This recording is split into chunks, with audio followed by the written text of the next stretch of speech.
اگر آپ چاہتے ہیں کہ ہر کام میں آپ کی غیبی مدد ہو، اللہ تعالیٰ آپ کی مدد کرے، فرشتوں کی آپ کی حفاظت میں لگا دے، اس کے لیے کیا کرنا ہے؟ اللہ کے نبی صلی اللہ علیہ وسلم نے بڑا ہی آسان سا راستہ بتلایا۔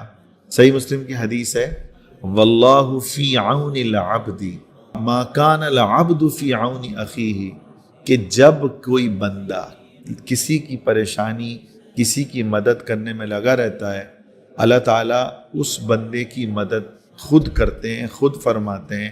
اللہ کا یہ وعدہ ہے کہ تم لوگوں کی مدد میں لگو گے، میں تمہاری مدد کروں گا، میں تمہارے کاموں کو آسان کروں گا۔ اسی طرح ایک حدیث میں آتا ہے، احب الناس الی اللہ، اللہ کے نزدیک سب سے پیارا کون سا بندہ ہے، اللہ کا پسندیدہ بندہ کون ہے، اللہ کا محبوب بندہ کون ہے؟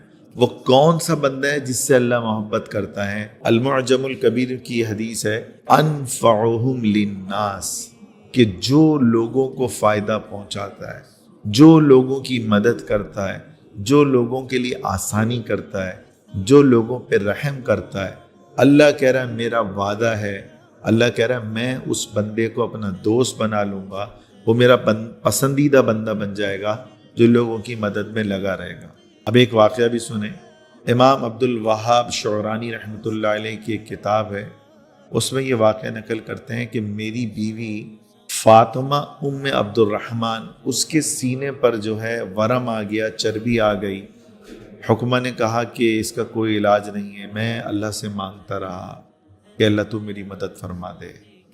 تو پھر کہنے لگے کہ مجھے کسی غیبی آواز نے کہا کہ فلاں سوراخ میں ایک مکھی جو ہے وہ پھنسی ہوئی ہے، تم اس کی مدد کرو، اللہ تمہاری مدد کرے گا۔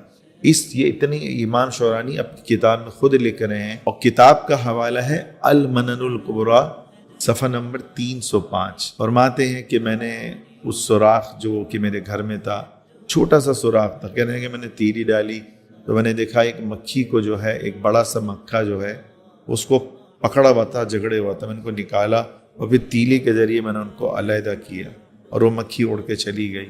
یہ لگے اس کے بعد میں اپنی بیوی کے پاس آیا تو ایسا میں نے اللہ کا رحم دیکھا، اور دیکھا کہ بہترین شفا دینے والی ذات اللہ کی ہے، کہ میری بیوی کی تکلیف دور ہو چکی تھی۔ اور پھر میں نے حکیم کو بھی دکھایا، اس نے دیکھا کہ آپ کی بیوی کا مرض کیسے دور ہوا۔ اللہ بہتر جانتا ہے، میرے نزدیک یہ کسی معجزے سے کم نہیں ہے۔ اسی لیے حدیث میں آتا ہے، داؤ مرضاکم بالصدقہ، کہ صدقے کے ذریعے اپنے مریضوں کا علاج کریں۔ آپ کو پتہ ہے کسی مسلمان کی پریشانی دور کرنا یہ بہترین صدقہ ہے، کسی جانور کو تکلیف سے نکالنا یہ بہترین صدقہ ہے۔ اگر آپ چاہتے ہیں کہ آپ مریں اور ہزاروں صدقات آپ کے نامہ اعمال میں لکھے ہوں، اس حدیث اور اس واقعے کو زیادہ سے زیادہ پھیلائیں۔